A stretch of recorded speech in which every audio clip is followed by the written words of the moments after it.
Stop arguing with chatbots.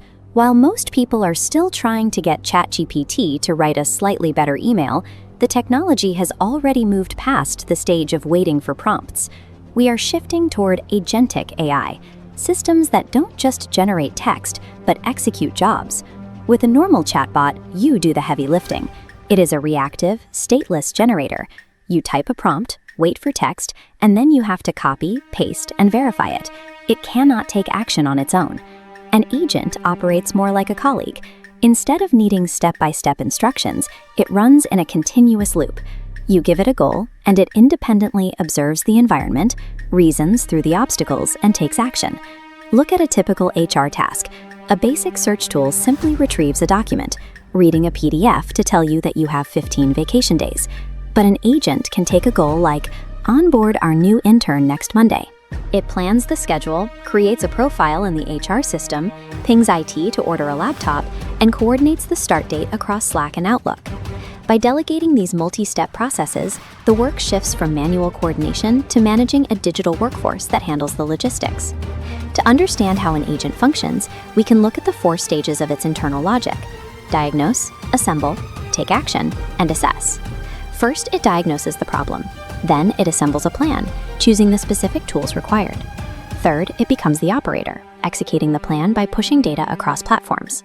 Finally, it assesses its work, running a self-critique loop to spot and correct errors automatically. This logic is now being networked. In medical billing, specialized agents act as a coordinated department. One checks eligibility, while another handles prior authorizations. In video game development, nearly 90% of developers are using these agents to write and test code. This networked approach allows agents to handle granular steps of a professional process, connecting different software tools into a single automated workflow. However, giving a system the power to act independently without oversight creates immediate risks. Coding agents get caught in recursive loops, repeatedly failing and retrying until they burn through thousands of dollars in API tokens in minutes. There are cases of agents wiping out production databases during code freezes, then generating fake data to cover their tracks. In one instance, an agent told to clear a cache ended up formatting the user's entire hard drive instead. These errors show why we need strict governance. Human-in-the-loop gates ensure that before an agent triggers a payment or updates a database, it must pause for a manual sign-off. In an autonomous environment, the focus moves from just building tools to building the guardrails that keep them on track. To benefit from these systems rather than being sidelined by them, you have to know which tasks to delegate.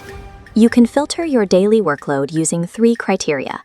Ask yourself, is the task repetitive? Is it governed by clear, consistent rules?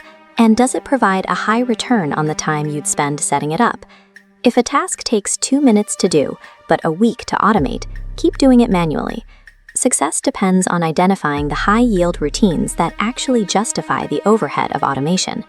When you're ready to build, you need a systematic way to set the agent up for success. First, aim for a specific outcome rather than the steps to get there, and give the AI a clear identity.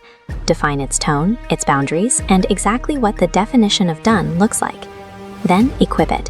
Instead of writing a manual, let it study your past work. An email agent, for example, can analyze 50 of your sent messages to learn your vocabulary and style. Narrow the scope. Build a team of specialists and place a manager agent at the top to coordinate. Finally, build trust gradually. Let the agent draft its work in a restricted environment. Once proven, remove the barriers for full operational freedom. Visual tools like N8N now allow you to build these workflows by dragging and dropping models and databases onto a canvas, removing the need for complex coding. Managing these systems transforms you from a laborer into a director. By orchestrating the technology, you aren't losing control, you're buying back your time.